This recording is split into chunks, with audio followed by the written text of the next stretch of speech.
York. You were looking, of course, live pictures of the Crete Civic Center there. He's going to be speaking here. He's moving on to Hartford. He's not been making many friends at the RNC today. That may not shock you. A day after Trump wrote an op-ed in the Wall Street Journal calling the system of choosing delegates rigged, the RNC is now firing back. I want to show you this statement, and here's what the RNC wrote. They say that the rules surrounding the delegate selection have been clearly laid out in every state and territory. It ultimately falls on the campaigns to be up to speed on these delegate rules. Well, I'm joined now by Jessica Ehrlich, a Democratic strategist, and Kelly Riddell, deputy opinion editor at the Washington Times. Ladies, thanks to both of you for being here.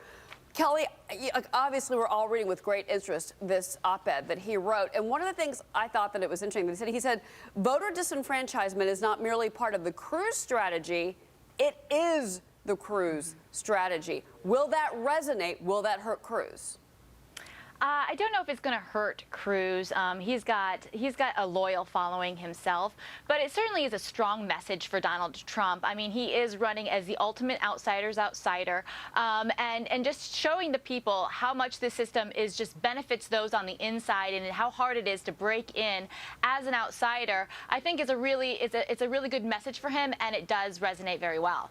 You know, it's interesting, Jessica, because he talks about the establishment, and many viewers are probably thinking, well, who is that establishment? Well, he calls them out, and he says it is consultants, pollsters, politicians, pundits, and any special interest involved. He says that those are the ones that are basically against him. But does that make the GOP look bad? Does that actually hurt the party overall on a national level?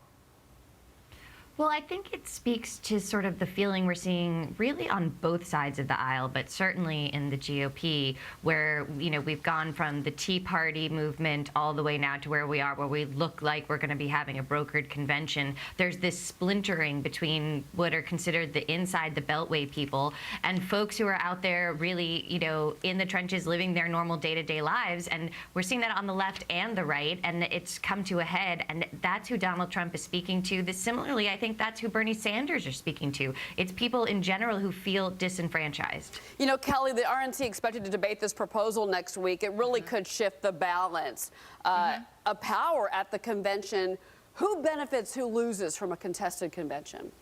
Well, I think Donald Trump clearly loses on a contested convention. You've seen kind of the messaging that Paul Manafort, his convention manager, has put out there, that basically if he doesn't win on the first ballot, they're prepared to walk away with nothing. They're not prepared. They think they are going to walk away with nothing. The further you go down, the more votes you have, the more that benefits Ted Cruz. You've seen him do a very good job at wrangling these delegates.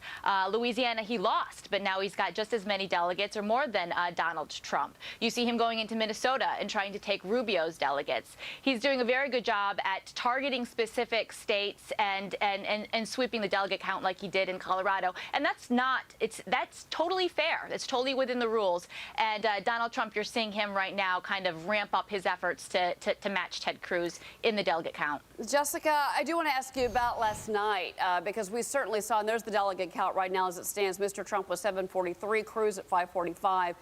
And then John Kasich, some people calling him the Ross Perot, the GOP right now. You know, Jessica, I have to say, it is so interesting. Last night, you really kind of saw Hillary on the defensive, more so than I think she's been in the past. Do you think that she's really feeling the burn, as in she's feeling that he really is potentially going to hurt her?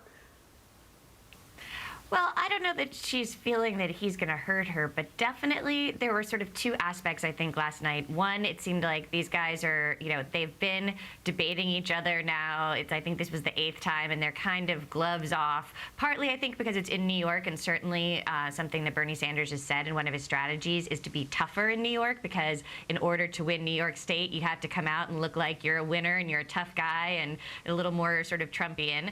And then the other thing is, I think they're both a little, you know, fed up of the rhetoric coming out of both of the campaigns. And you saw two people really kind of, you know, there was a lot of yelling.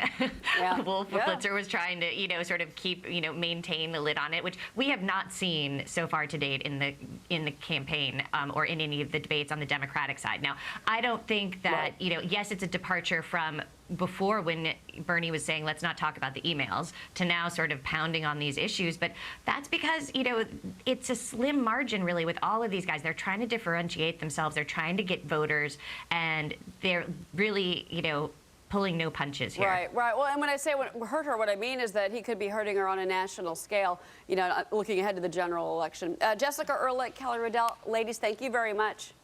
Thank you. Thanks. Well, we are going to have much more.